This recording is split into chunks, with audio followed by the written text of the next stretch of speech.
On va appeler cette cause de l'univers, on va juste lui donner un nom pour qu'on puisse communiquer. C'est un mot qui est employé par les Upanishads, dont je l'utilise, qui est utilisé dans la Bhagavad Gita aussi, dans les Védas.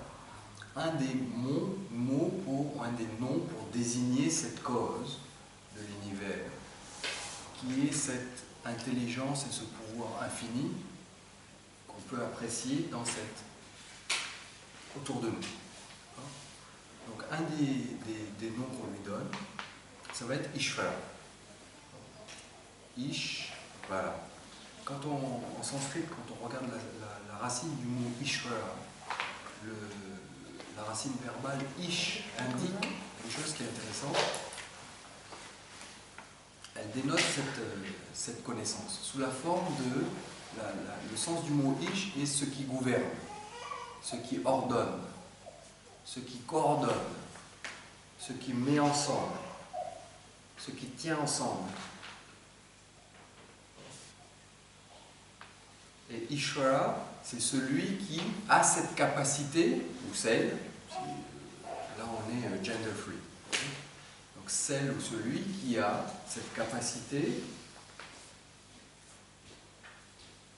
de manifester cette intelligence et ce pouvoir infini de création sous la forme de différentes lois, de lois de cause à effet. Alors on va en parler plus en détail cet après-midi, mais je veux juste en dire quelques mots maintenant. On a dit, on ne peut pas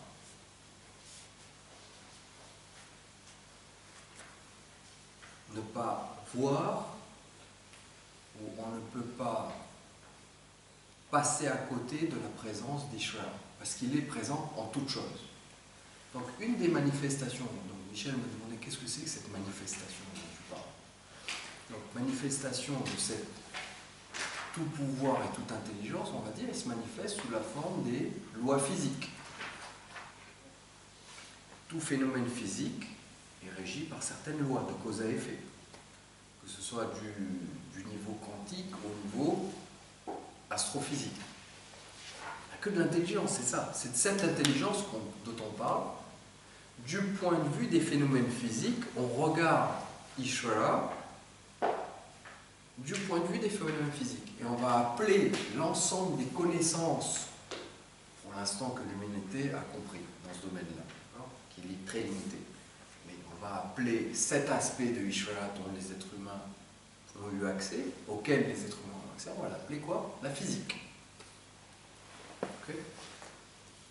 On n'est pas dans de l'ésotérique, on est là, cette connaissance dont on parle, ce pouvoir infini de mettre ensemble les choses, d'ordonner leurs interactions, etc. C'est ça, Ishvara, à niveau physique. Après, on peut regarder ça à niveau quoi? Quel autre niveau vous voyez, à part le niveau physique? Hein? Intellectuel, la capacité qu'on a, donc ça s'appelle un ordre, l'épistémologie. Comment est-ce qu'on est capable d'acquérir et d'ordonner nos connaissances? Est-ce que vous pensez que c'est totalement aléatoire? Là aussi, tout psychologue du développement, toute personne qui s'occupe de ces domaines-là, comment est-ce qu'au niveau cognitif, un enfant va s'ouvrir au monde, petit à petit acquérir des capacités de raisonnement, de capacités de catégoriser des ensembles, des objets, définir des relations entre eux, capable de mettre des mots sur des émotions, etc., etc. Toute cette capacité qu'on a de connaître et d'organiser nos connaissances aussi est régie par certaines lois. Donc ils font l'objet de différentes disciplines scientifiques, humaines, etc. Ishvara, vu par la lunette de quoi? De cette lunette précise. Biologie. Les sciences du vivant. Qu'est-ce qui fait qu'un être humain est vivant et qu'est-ce qu'il partage de si fondamental avec une forme de vie qui est celle d'une petite chenille qu'il y a dans une figue? Cette évolution des espèces animales. Incroyable. 4 milliards, 3 milliards et demi d'années que la vie apparaît sur Terre. Une profusion, une prolifération, une explosion de toutes les formes de vie. Vous pensez que ça se fait juste comme ça? Il y a des lois qui régissent le domaine du vivant et la manière dont il y a des mutations génétiques, etc. C'est ça, quand on dit Ishvara, ne pensez pas que ce soit un truc qui est là-bas avec une barre. C'est ici même, et je peux l'apprécier ici même.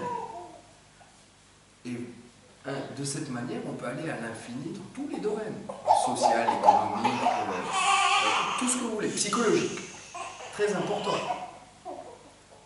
La manière dont moi je vais réagir et je vais avoir des émotions face à une situation donnée, ou face à une parole de quelqu'un qui me dit tu as mal. Là aussi, c'est déterminé par certains mécanismes. C'est pour ça qu'il y a une science qui s'appelle la psychologie, avec toutes ses variantes, qui s'attache à expliquer le comportement des gens via des invariants qui sont propres à l'espèce humaine. Cause à effet. Cause à effet, etc. Tout ça, c'est Ishvara. Vous voyez, je suis en train d'ouvrir la porte pour cet après-midi, on ne va pas en parler maintenant, mais je suis en train d'ouvrir la porte pour cette pensée qui est cette idée, ou cette réalité de Ishvara qui est présent partout, non seulement dans l'univers, mais dans nos corps et dans chacun des actes et chacun des événements qui sont organisés autour de moi. Est-ce que cette connaissance ou cette appréciation de cette présence-là, est-ce qu'elle a, la réponse est oui, est-ce qu'elle a la capacité de changer la manière dont moi je vais maintenant vivre ma vie?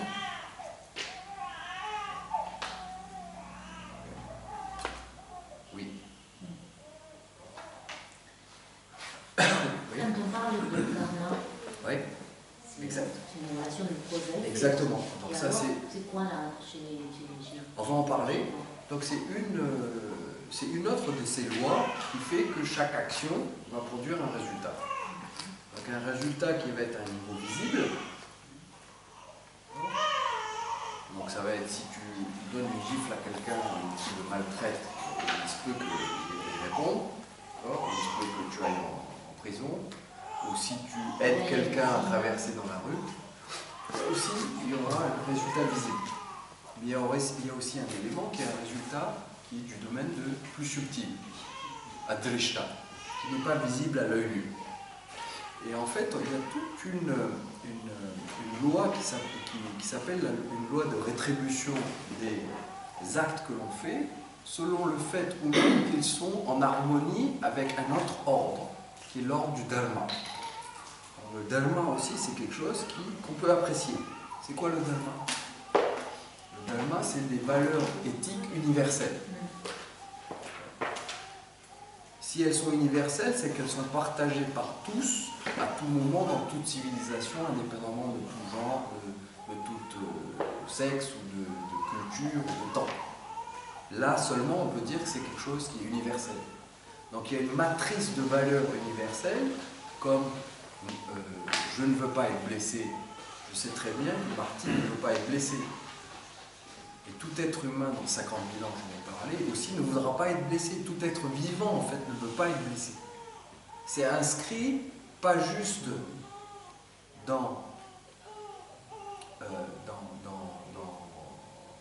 c'est du registre, pas juste de l'éducation ou de valeurs qui ont été transmises par une société particulière, une famille particulière à ses enfants, mais on est dans du biologique pur. On est dans du biologique, c'est inscrit dans les méandres les plus profonds de nos neurones. Vous avez entendu parler des neurones miroirs, par exemple? Ah oui, je connais. Oui. Neurones miroirs, donc tu as entendu? Donc tout individu a cette capacité d'éprouver ce que l'autre éprouve, d'accord, en miroir. J'arrive moi à me mettre à la place de l'autre. Et quand l'autre est en train de souffrir, je ne peux pas ne pas souffrir avec lui. Je ne peux pas ne pas éprouver ce qu'il éprouve. Donc c'est un mécanisme qui semble indiquer qu'il y a une base biologique et une base universelle à ce qu'on appelle le dharma, cette matrice de valeurs qui gouverne nos interactions. Mais il y a des individus qui ne tombent pas dans cette catégorie. Alors, Pardon, parce que il y a des individus qui ne tombent pas dans cette catégorie. Exact. Alors il y a des comment on dit, des sadiques et ouais, par exemple, des s'il y a une psychopathes, maladie, etc. je ne sais pas comment ça s'appelle, où la personne ne sent pas les sensations d'autrui. Tout à fait. Alors, la majorité des êtres humains, en règle générale, a ça inscrit dans sa biologie.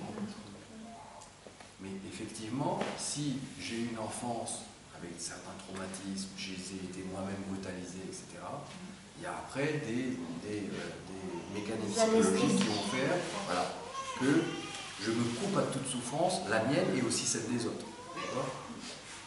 Mais la base est là. Une base commune et universelle, humaine. Alors, oui. C'était à propos des neurones miroirs, c'est juste à peine légèrement plus complexe, c'est que nous avons tous des neurones miroirs. Ouais. Mais l'avantage des neurones miroirs, c'est que effectivement, je peux sentir la souffrance chez l'autre, mais je peux aussi ne pas l'éprouver parce que je sais que c'est pas moi. C'est-à-dire qu'il y a un deuxième truc qui intervient et qui fait que c'est pas mon bras qui est coupé, c'est pas mon bras qui saigne, etc.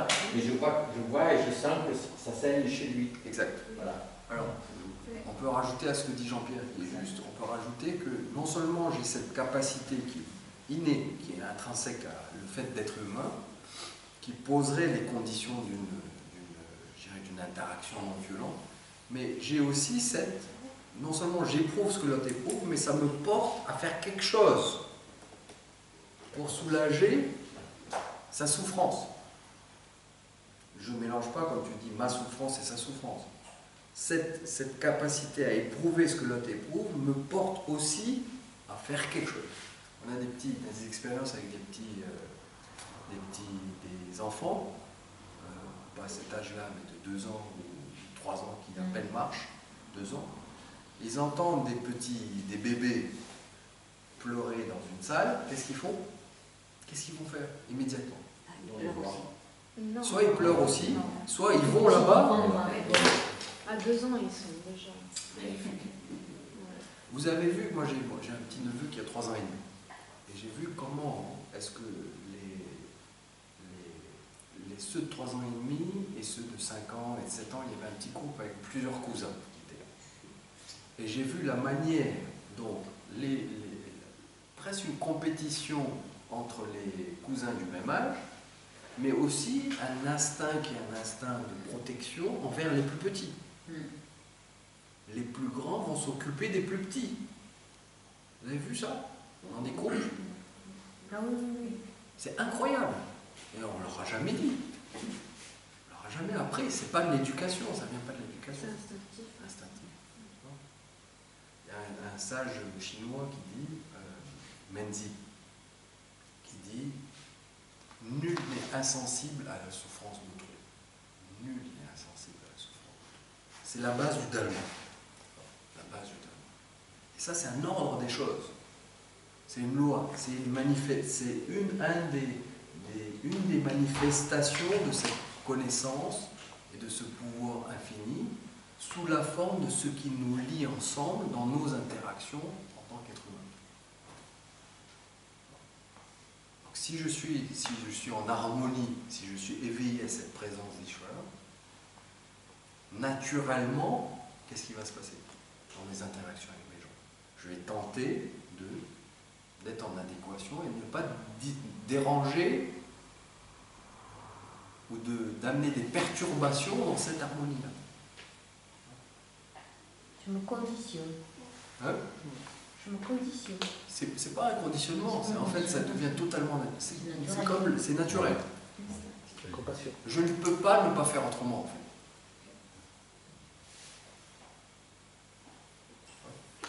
Donc un des exemples. Un autre exemple de cette application au niveau psychologique. On va parler des émotions, de la vie émotionnelle, etc.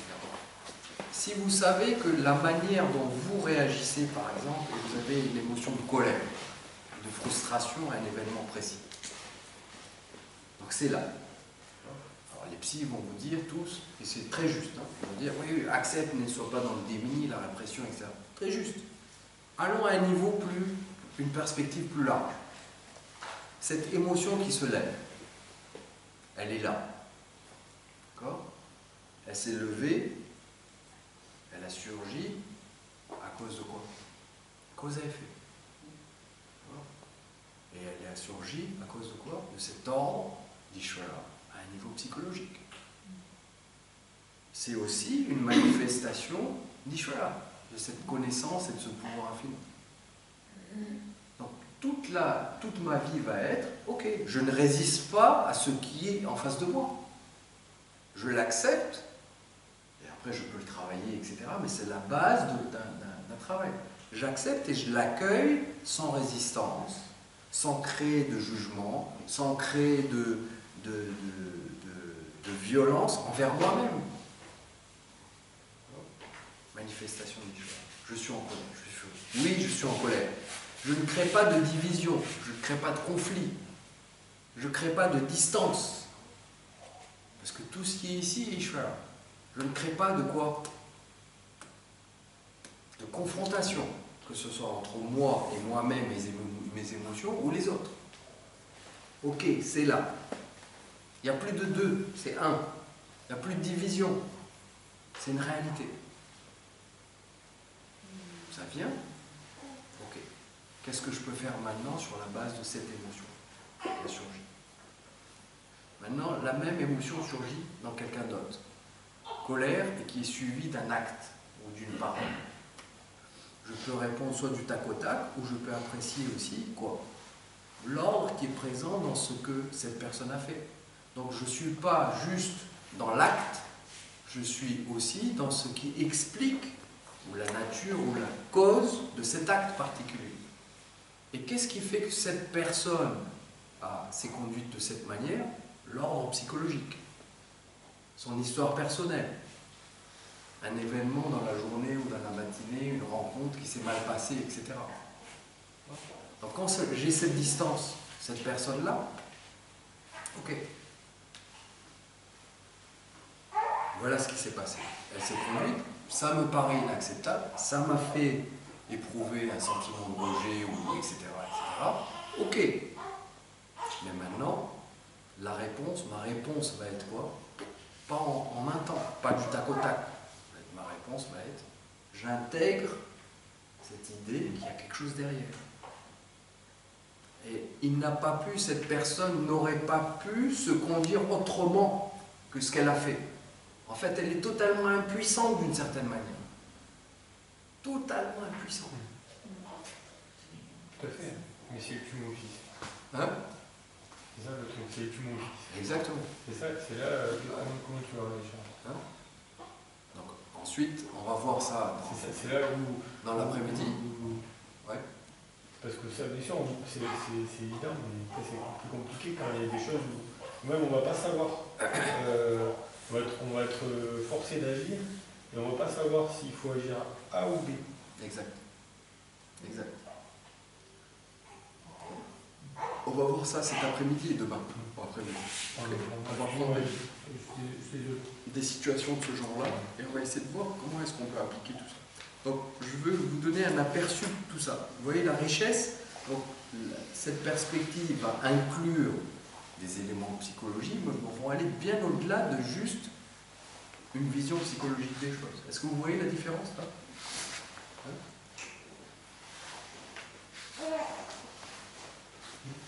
On n'est pas non plus dans du prêcha moral, on est dans du dharma. On est dans l'ordre de dharma qui est présent dans toute interaction. Alors, voilà Ishvara. Okay. Donc, un autre élément, oui. On va revenir sur le dharma cet après-midi aussi et demain. Le dharma, je n'avais pas compté, mais je peux. Je me posais la question, est-ce qu'au niveau collectif, ouais, de quelle façon, en fait, c'est pertinent pour une société de faire ressortir ces valeurs qui sous-tendent le dharma de manière très positive, très profonde. Donc de quelle manière? Quelle est ta question? Manière faire vivre le dharma dans une société pour que ça puisse servir en fait l'intérêt de la pérennité de cette société. Donc par une prise de conscience à un niveau individuel, d'accord.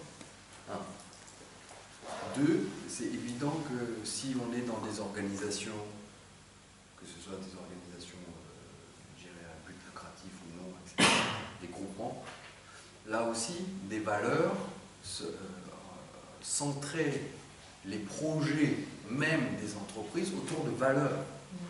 Pas les missions et les visions, etc., qu'on voit qui sont juste des... Comment est-ce qu'on dit la pub, juste des statements, des déclarations juste pour faire bien, mais vraiment que le dirigeant incarne ça. Et que, en fait, toute la perspective, comme on a vu ici dans les oiseaux hier après-midi, toute la perspective de l'organisation soit tournée vers quoi? Moi, je veux que transformer mes personnes d'oiseaux des branches basses à oiseaux dorés.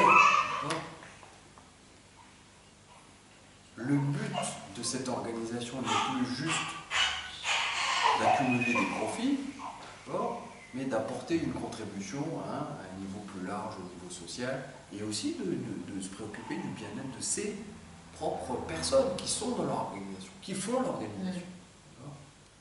Donc là aussi, il y a plein de choses. Après, à un niveau plus large, au niveau des sociétés, mais vous voyez tous les obstacles qu'il peut y avoir. Déjà, à un niveau individuel, on a du mal. Maintenant, vous mettez 10 personnes, ou 500 personnes, ou 10 000 personnes ensemble, essayez d'harmoniser les valeurs qui vont pas être toutes alignées, imaginez la difficulté. Maintenant, au niveau d'une société, amener une société à se rendre compte qu'il y a une révolution nécessaire dans la manière dont on est en train de voir notre projet de société. Et c'est en train de se faire partout. Il y a des C'est mouvements. Ishvara, non? Donc ça- Là aussi, oui, tout à fait. Là aussi. Donc là, il y a des choses qui émergent. On va voir cet après-midi ou demain là, cette notion de sphère d'influence. Tout le monde ne peut pas faire tout. Moi, j'ai ma place ici et j'ai une certaine capacité, étant donné ma situation dans ce monde, mes compétences. Si je suis un CEO, un PDG, j'ai un impact et une sphère d'influence qui est beaucoup plus grande, a priori, dans ce domaine-là, que si je suis juste un simple employé. Si je suis à la tête de 10 000 personnes ou si je suis juste un père de famille. Dans ce domaine-là, j'ai une sphère d'influence beaucoup plus grande. Donc on va voir ce concept de sphère d'influence. Et là, l'idée, c'est quoi? C'est que cette intelligence va en quelque sorte coordonner les émergences de différentes sphères d'influence, de les faire se rencontrer pour arriver à des projets de société plus viables dans un long terme. Mais à la fois, il y a aussi l'autre mécanisme qui est là, c'est que si toute la société ou certains éléments perturbateurs vont à l'encontre du dharma, ben ça va avoir aussi cause à effet. Donc on a des problèmes de délinquance, on a des problèmes de violence, on a des problèmes de perte de sens, on a des problèmes de dépression, on a des problèmes d'anxiété. Ben tout ça, c'est Ishvara. Le jeu d'Ishvara dans cette mouvance est toujours neuf. Et nous, on a notre place dedans. Au niveau individuel, suivant, et aussi à un niveau organisationnel ou société, suivant la sphère d'influence qu'on a. On a une responsabilité. On a, c'est clair, c'est clair. Il y a des obstacles, mais alors, vous parlez d'obstacles. Une autre manière de voir cette Ishvara. Vous avez sûrement entendu parler de Ganesha, non?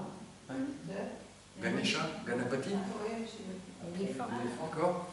Donc l'idée qu'on a en général, l'idée qu'on a des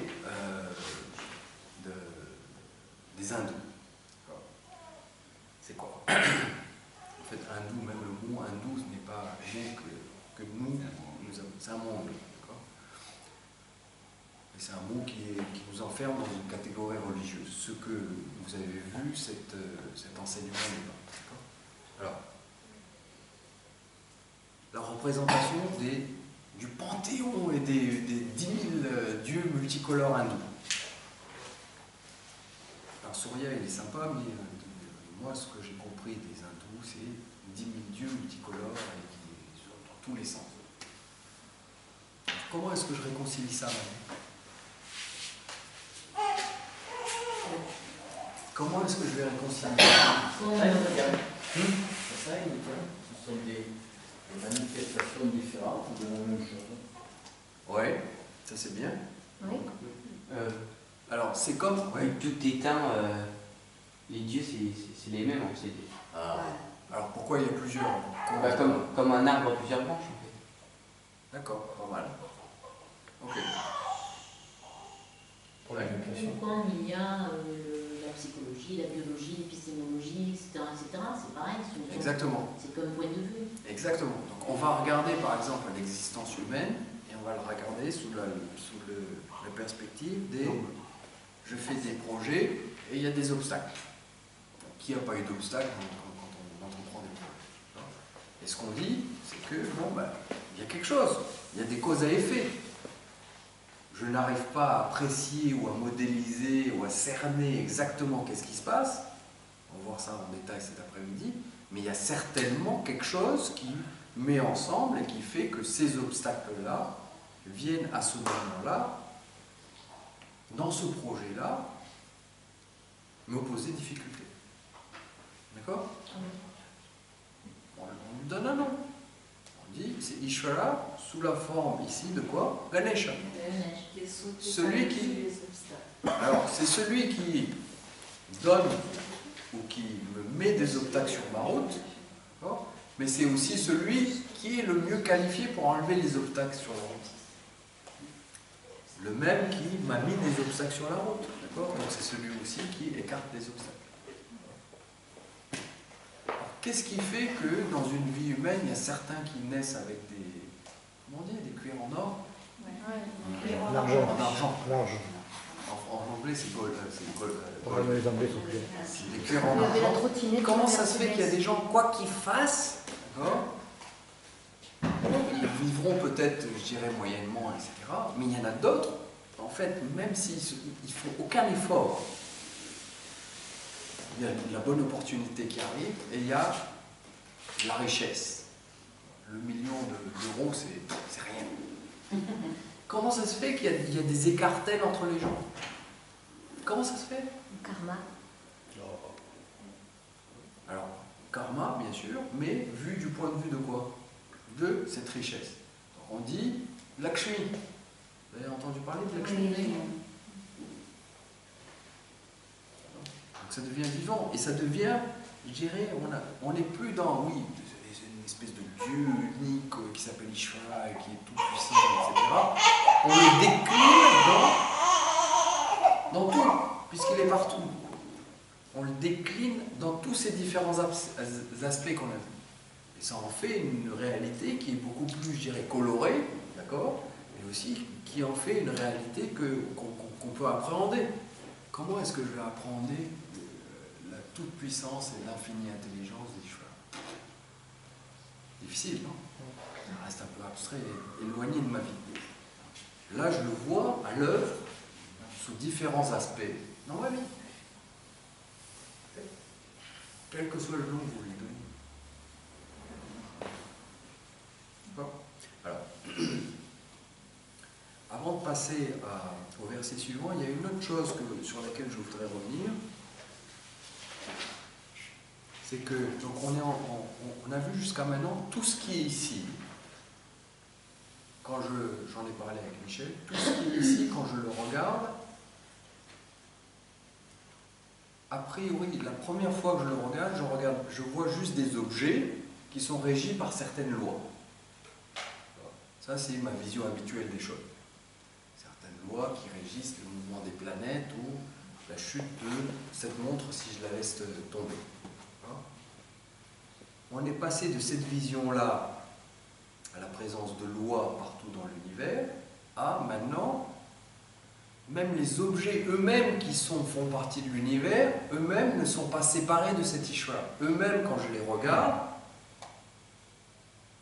ils me paraissaient tangibles, mais en fait, ils se réduisent finalement aussi eux-mêmes à quoi? Juste de l'intelligence. Il n'y a que du software, comme le rêve. Donc, dans cette vision, tout ce qui est ici est Ishvara, et la manifestation sous la forme de lois et sous la forme d'objets différents, et d'événements et de situations, et Ishvara, il y a une dimension qui nous manque. Et la question qu'on peut se poser, c'est que, est-ce que Ishvara est limité uniquement à cet univers?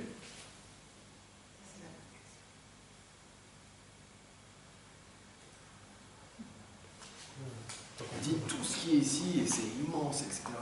Donc, est-ce que Ishvara est limité à cet univers-là?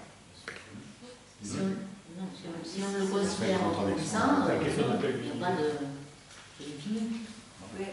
C'est l'univers, c'est ici. Et de quel autre univers? Il n'y a pas d'autre univers. Cet univers. Voilà, ça veut dire que tu sous-entends qu'il y a d'autres univers. Alors, la définition de Jagat en sanskrit, c'est très simple. Okay, il y a une chose qui est ici, de mon point de vue en tant qu'être humain, il y a que ce que je connais maintenant de cet univers, de ce monde, il y a des choses que je connais.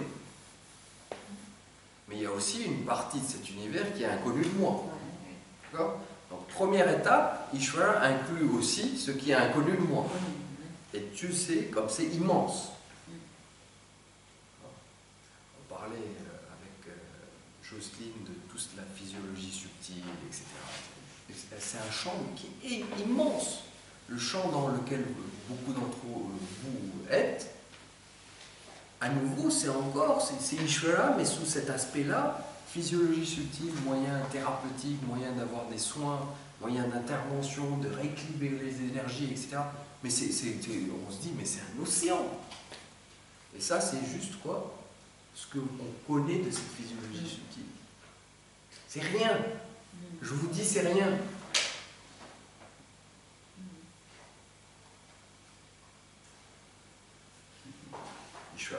connu, inconnu. Maintenant, on va aller une étape en plus, une étape au-delà.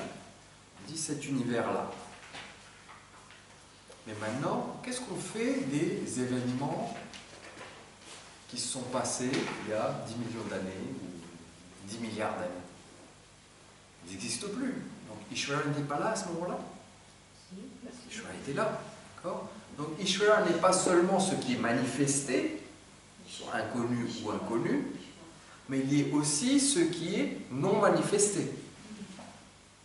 Ce qui est présent au niveau potentiel, ce qui était présent potentiellement au moment où il y a eu les premiers hominidés il y a 3 millions d'années, disons.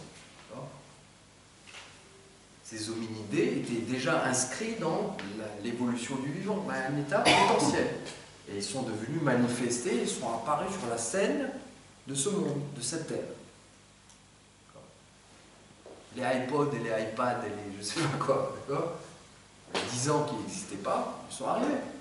De non manifestés, ils sont passés à manifester. Ce processus-là aussi fait partie d'Ishvara. La toute connaissance et ce pouvoir infini d'Ishvara inclut non seulement ce qui est connu et inconnu ici maintenant, qui est manifesté devant moi, mais aussi ce qui est non manifesté. Donc maintenant, imaginez Ishvara. Et qu'est-ce que c'est cette immensité? Bon, j'arrive même pas à me représenter. Maintenant, qu'est-ce que ça peut être? Imaginez le puits sans fond ou infini de connaissances qui est Ishvara.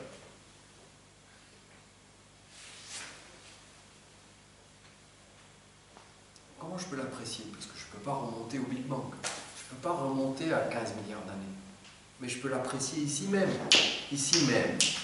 au sein de mon corps. Les cellules passent, les neurones passent de niveau manifesté à non manifesté. Donc meurent. D'autres sont remplacés et surgissent. Donc ce jeu perpétuel qu'il y a ici même et que je peux apprécier maintenant dans ma vie, là aussi ce jeu de passage du non manifesté au manifesté, du potentiel à l'actuel, du non différencié au différencié, ça aussi c'est Ishvara.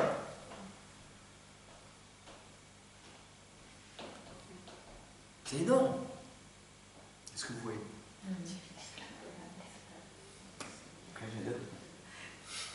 Ouais. En fait, Ishvara, c'est la connaissance et c'est tout sur tout, quoi. Ce qui peut arriver, ce qui va arriver. Exactement. Exactement. Exact. Pas seulement il sait tout sur tout, mais il est en fait tout. Il est tout. Et il se manifeste sous la forme de tout ce que tu peux imaginer. Parce que rien n'est séparé de ça. C'est pas une entité. C'est l'occasion ici de prendre une objection ou une question. Et dire oui, est-ce que Ishvara, c'est une entité qui est séparée de l'univers et qui est là avec sa toute omniscience et puis qui de temps en temps intervient et puis comme je disais, de temps en temps donne des petites pâtisseries sucrées et des mitailles, puis de temps en temps des piments. Est-ce qu'il est séparé? Vous voyez que toutes nos notions en général, c'est quoi? C'est quand même difficile à gober, quoi. Enfin, je veux dire, c'est juste, mais quand même j'ai du mal à accepter parce que je sais qu'il y a toujours du bien dans le mal, mais quand même j'arrive pas à... Moi je pense à des trucs produits génétiques, je suis carrément contre, mais je sais que bien sûr, peut-être que c'est essentiel pour nourrir toute la population sur Terre dans les prochaines années, je sais pas moi, mais quand même j'ai du mal. Alors le mal c'est quoi? Alors le problème c'est quoi? Une des questions, c'est le jugement que je porte dessus. Alors, un des points de blocage, c'est qu'on est tellement habitué à cette idée d'un espèce de Dieu qui s'est retiré du monde après l'avoir créé et qui est séparé du monde. Et puis de temps en temps, tire des ficelles comme si nous étions des marionnettes d'un espèce d'individu qui, de temps en temps, nous apparaît comme étant sadique. C'est ça la représentation. En fait. Le verbalisme, c'est ça. C'est une représentation tout à fait... C'est pire. C'est pire? Oui, parce que Dieu est parfait, c'est l'homme qui a qui a péché. Donc, exact. Dire que ça, c'est même pas Dieu, c'est l'homme, c'est nous les coupables. Exact. Et nous laissons avec ce péché originel, Ok. les origines. Alors, de cette vision-là, alors on se dit, il y a quoi? C'est quelque chose qui est séparé. Donc on a un Dieu qui est séparé de l'univers après l'avoir créé, et c'est séparé. Donc ce Dieu-là, après ça pose plein de questions logiques. Si Dieu est séparé de l'univers, comment est-ce que ça veut dire que l'univers le limite? Ça veut dire qu'il est limité. S'il est séparé de l'univers, où est-ce qu'il est géographiquement? Dans quel lieu se situe-t-il? Au paradis. Donc s'il est situé dans un paradis, ça veut dire aussi qu'il a une forme et une localisation géographique. Il a une forme précise. Donc il n'est pas infini. Il n'est pas tout puissant. S'il est circonscrit aussi comme nous, mais bon, il a une maison un peu plus grande, qui est le paradis. Il y a plein de questions après qui se posent. Ça répond à ma question. D'accord. Donc vous voyez, toutes ces notions qu'on a au sujet d'Ishvara, une à une, on peut les prendre, on peut les évacuer. Mais on a un tel bagage. Moi, je ne suis même pas chrétienne, je ne suis même pas, je veux dire. Ouais. Alors, Voilà. Oui, mais même si on n'est pas chrétien, Ah, on est ouais, béni ouais. c'est un inconscient collectif. ouais, absolument. L'éducation, c'est ça. C'est de ça dont on a besoin de s'affranchir. Mais c'est Ishvara qui a créé Dieu. C'est quoi? C'est Ishvara qui a créé le Dieu chrétien. Bien sûr, Bah oui. indirectement. Arrête, il va celui qui gonfle. Vous voyez la distance entre Ishvara et le Dieu chrétien, le Dieu des théologies. Il n'y en a aucune, Le Dieu c'est le même. Non, Je ne dis pas le Dieu chrétien. Le Dieu des théologies. La Bible, le Coran, par exemple, ne se pose jamais la question d'une cause matérielle. L'approche des théologies du livre, les trois religions monothéistes, ça va être quoi? Il y a une cause efficiente. Là-dessus, ils sont OK. Hein, ils sont tout à fait OK. Ils parlaient d'omniscience, omnipotence, ça c'est des termes que nous on utilise en sanskrit et qui sont là dans ces textes-là. Mais est-ce qu'il y a un de ces textes, à ma connaissance, je ne les connais pas, mais à ma connaissance, il n'y a pas moi j'ai pas de versets dans lesquels on a cette idée de cause matérielle. Il a quand même créé le ciel et la terre, les animaux, etc. Ouais. Mais à partir de quoi? Il n'y a pas besoin de justification. Okay. Il croit qu'il fera aussi, c'est un profit. D'accord? Mais ça, c'est inacceptable à notre capacité que Ishvara nous a donnée, qui est de dire hey, donne-moi quelque chose qui tienne debout. Okay? Mais Ouais. la religion, si tout est un, pourquoi c'est pas un dieu, un monothéisme en Inde? Si tout est un.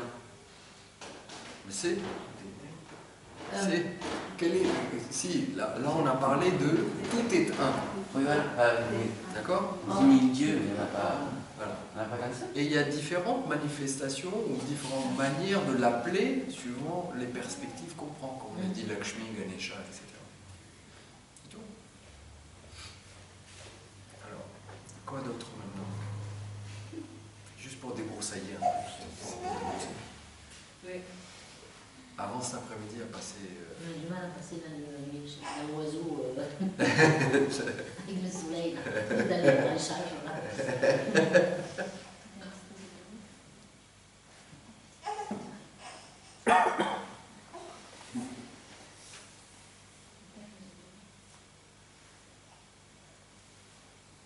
Bah, moi je dis que si.